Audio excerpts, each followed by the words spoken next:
Olá você, salve, salve nação rubro-negra, está no ar a primeira edição do programa do Mister Mengão, o seu telejornal com as notícias do Flamengo.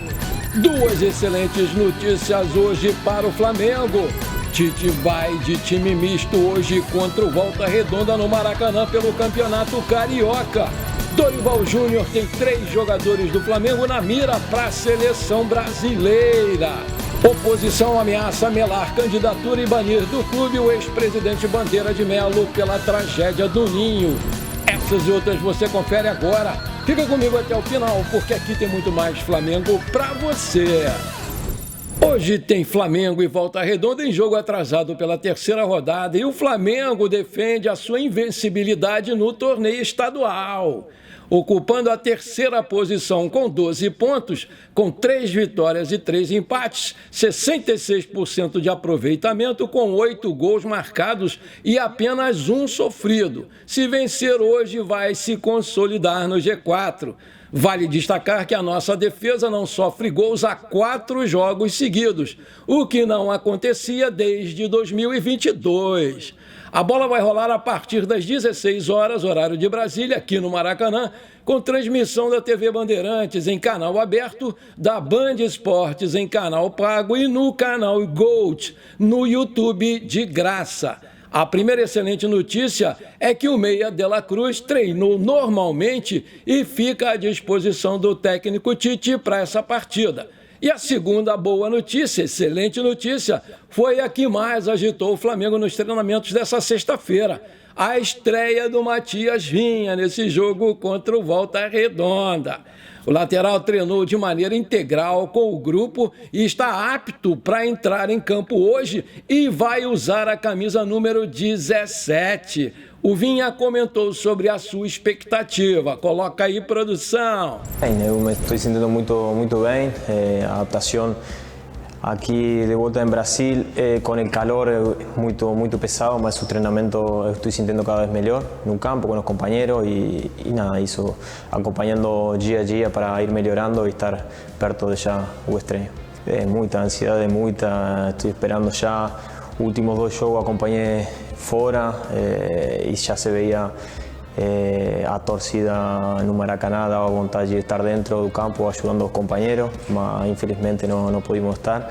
Agora estou muito melhor fisicamente, pronto para estrear, então só isso, esperar o tempo, o jogo e se aconteça o próximo jogo estaremos prontos para fazer o estreio. Vinha também comentou sobre a emoção de ser pai pela primeira vez. Inclusive, o uruguaio viaja domingo para a Itália para acompanhar o nascimento da filha Faustina. Foi momento muito difícil também da decisão de vir para aqui por o nascimento da minha filha, mas tomamos a decisão em conjunto, mas ela não podia viajar para aqui, para Brasil, porque estava grávida. Então, falando e chegamos a um acordo aí com Flamengo para estar presente no nascimento, estar lá e depois voltar e já estar pronto aqui. E depois daqui a um tempo ela estará aqui comigo aqui em Brasil, então só isso, ansiedade muita para que já esteja conosco.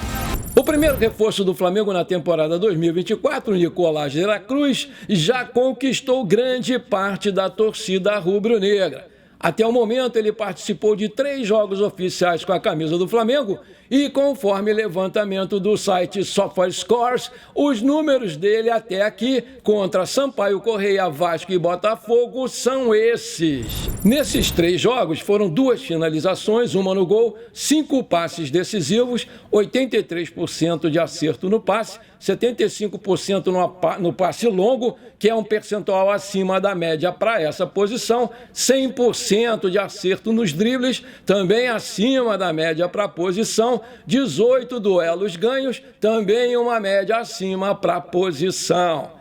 Os próximos jogos do Flamengo pelo Campeonato Carioca vão ser Bangu fora de casa, dia 15 de fevereiro, 21h30, horário de Brasília. Boa Vista em casa, 20 de fevereiro, 21h30, horário de Brasília. Fluminense no Maracanã, 25 de fevereiro, horário a confirmar. Depois do desgaste de 2 clássicos seguidos, o Flamengo vai ter alterações para esse jogo de hoje à tarde. No último treinamento de sexta-feira, o Tite esboçou uma escalação alternativa. Nomes como Matheus Gonçalves, Bruno Henrique e Gabigol devem começar a partida. Provável escalação do Flamengo para hoje: Matheus Cunha, Varela ou Wesley, Fabrício Bruno ou Davi Luiz, Léo Pereira e Ayrton Lucas, Alan, Vitor Hugo e Matheus Gonçalves, Luiz Araújo, Bruno Henrique e Gabigol. Apita o jogo Felipe da Silva Gonçalves Paludo, auxiliado por Thiago Henrique Farinha e Diego Luiz Couto Barcelos. No VAR, a gente vai ter aí o Carlos Eduardo Nunes Braga. Aí eu te pergunto, qual vai ser o placar desse jogo de hoje? Coloca aí. A temporada 2024 começou e com ela o Flamengo anunciou novidades em relação ao uniforme. Nesse cenário, as vendas do novo manto tiveram início em janeiro. Já a camisa modelo torcedor, a Fan Shirt, também começou a ser vendida nessa sexta-feira. A camisa linha torcedor tem os mesmos moldes do manto do torcedor. No entanto, uma das maiores diferenças fica em relação aos preços praticados. Isso porque, enquanto a de jogador custa R$ 349,90, a Fan Shirt é comercializada por R$ 179,90. Por fim, as vendas tiveram início nessa sexta-feira. O goleirão Cássio do Corinthians é sugerido e aprovado pela torcida para reforçar o gigante carioca. Aos 36 anos, o goleiro Cássio do Corinthians vive um momento conturbado na equipe paulista. Capitão e ídolo máximo da equipe, o goleirão tem sido muito, mas muito criticado pela torcida. Inclusive, há quem diga que o camisa 12 deveria ser colocado no banco de reservas para dar lugar ao Carlos Miguel, promissor goleiro do Timão. Entretanto, foi após a derrota para o Santos na última quarta-feira que as coisas ficaram ainda mais feias, com o goleirão sendo ameaçado por Bill, vice-presidente da Gaviões da Fiel. Além de torcedores, até mesmo jornalistas vêm indicando a contratação do arqueiro a outros clubes da Série A do Brasileirão. Durante o programa Opinião Placar, o jornalista Fábio Sormani apontou o ídolo corintiano como o goleiro perfeito para o Flamengo. A ideia foi aprovada de imediato por Leandro Quesada, que ainda salientou a possibilidade do camisa 12 fazer história no Mengão, tendo em vista o seu histórico de ser um jogador decisivo. Anunciado em 2012, o Cássio é jogador com mais títulos na história do Corinthians e possui contrato até o fim desse ano de 2024, com uma renovação ainda não sendo discutida. Aí eu te pergunto, você gostaria de ver o goleirão Cássio no Flamengo? Coloca aí! O técnico Dorival Júnior esteve no Maracanã acompanhando o jogo entre Flamengo e Botafogo e durante a partida ele estava de olho em 3 jogadores do Flamengo, Pedro, Gerson e Léo Pereira. Segundo apurações do Coluna do Fla, esses 3 jogadores estão no radar do Dorival Júnior. É importante ressaltar que o técnico possui aí um conhecimento profundo sobre esses jogadores, pois todos já trabalharam com ele no Flamengo. Desde a chegada do Tite, Pedro e Gerson foram a campo 17 jogos dos 18, sendo a dupla mais utilizada pelo técnico. Além disso, Léo Pereira também é uma peça importantíssima, tendo participado de 16 jogos. Na partida em que o Dorival Júnior esteve presente, o Léo Pereira, inclusive, teve um desempenho destacado, marcando o gol da vitória do Flamengo sobre o Botafogo no último minuto do Clássico. A primeira convocação do Dorival Júnior como técnico da seleção brasileira está prevista para o início de março, pois o Brasil vai ter 2 amistosos pela frente. O primeiro vai ser contra a Inglaterra, em 23 de março, em Londres, e o outro contra a Espanha, no dia 26 do mesmo mês, em Madrid. 2 paradas duríssimas aí para o Piu-Piu. Maravilha, se você está curtindo o nosso programa, então não esquece, manda brasa agora no like para fortalecer o nosso canal. Se você ainda não é inscrito, bora lá, me dá essa moral, vou ficar muito feliz com você. Aperta o botãozão me inscrever-se, aperta o sininho ali, pronto. Simples assim, você ajudou demais o nosso canal. Valeu! Ex-presidente do Flamengo, Eduardo Bandeira de Melo, publicou uma nota oficial sobre a tragédia que vitimou 10 atletas da categoria de base no Ninho do Urubu. A tragédia, infelizmente, completou 5 anos nessa quinta-feira, dia 8 de fevereiro. O ex-mandatário afirmou que o Flamengo precisa se responsabilizar pelo que aconteceu e prestar esclarecimentos sobre o evento. E, além disso, o dirigente revelou que a sua gestão havia construído instalações novas para os jogadores. Deixamos 2 centros de treinamento e alojamentos com um nível de excelência internacional prontos, acabados e inaugurados com ampla cobertura da imprensa. Na minha gestão, os meninos da base já estavam aí ocupando as novas instalações e, sobre isso, há uma farta documentação comprobatória, diz lá o trecho da nota. O Flamengo, ele entrou em acordo com 9 das 10 famílias para o pagamento das indenizações em relação à tragédia. No entanto, o clube segue pendente em um acerto de contas com os parentes aí do Christian Esmério. Depois de 5 anos do incêndio, eu gostaria de destacar os pontos a seguir. Trata-se do episódio mais triste da história do Flamengo e talvez do esporte brasileiro. Não existe nada mais doloroso do que a perda de um filho, principalmente nas condições em que se deu a morte dessas crianças.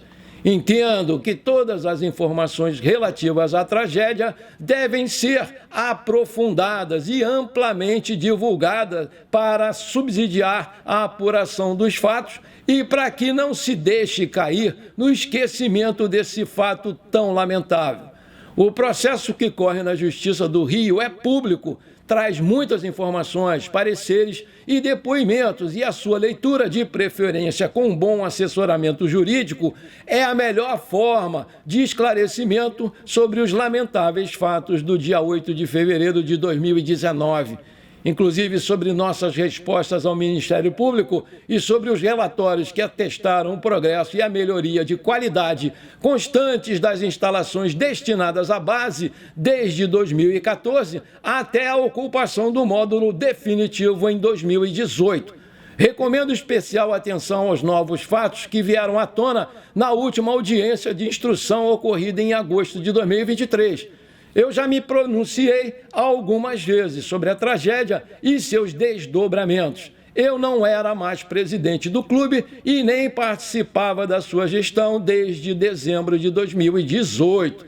Deixamos 2 centros de treinamento e alojamentos com nível de excelência internacional prontos, acabados e inaugurados com ampla cobertura feita pela imprensa carioca. Na minha gestão, os meninos da base já estavam ocupando as novas instalações e, sobre isso, há uma farta documentação comprobatória. As causas do incêndio nos módulos habitacionais, que eram utilizados até novembro de 2018 e que voltaram a ser ocupados no dia da tragédia, estão sendo apuradas no âmbito processual criminal e, repito, é público. Como cidadão rubro-negro e ex-presidente, eu tenho a plena consciência de que o Flamengo deve explicações à sociedade sobre essa tragédia.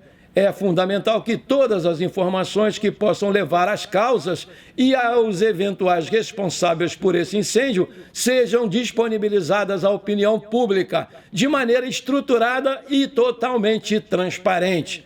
Não pode haver dúvida sobre o que aconteceu ali e a responsabilidade tem que ser integralmente assumida pelo clube. Esse compromisso não prescreve com o tempo. Enquanto dúvidas persistirem e enquanto houver reparações a serem feitas, o Flamengo estará falhando na sua missão de preservação da imagem do clube e na sua obrigação de servir de exemplo a mais de 40 milhões de rubro-negros. Em contrapartida, o jornal O Globo divulgou que o ex-presidente do Flamengo, Eduardo Bandeira de Melo, foi denunciado no Conselho de Administração do clube. O pedido foi feito na última segunda-feira e vai investigar a eventual responsabilidade dele no caso. Aspas, considerando que as irregularidades e os atos delituosos praticados pelo senhor Bandeira de Melo vieram à tona com o avanço das investigações feitas pelas autoridades e pelos órgãos internos do Flamengo a partir do fatídico incêndio ocorrido em 8 de fevereiro de 2019, se faz imperioso que, a fim de evitar a alegação de prescrição punitiva com base no artigo 34 do Estatuto Social, seja instaurado imediatamente o referido procedimento disciplinar interno para apuração e julgamento do referido ex-presidente.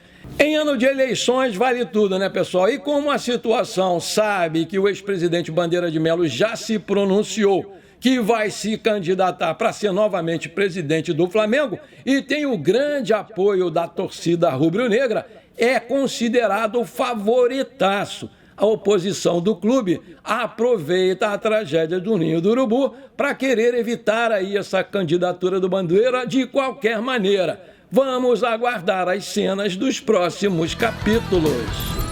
Bom, por enquanto foi isso. Espero que você tenha gostado do nosso programa. Não esqueça de deixar aquele like maneiro, de comentar e compartilhar com seus amigos e parentes flamenguistas, porque isso aí com certeza vai nos ajudar demais a crescer o canal.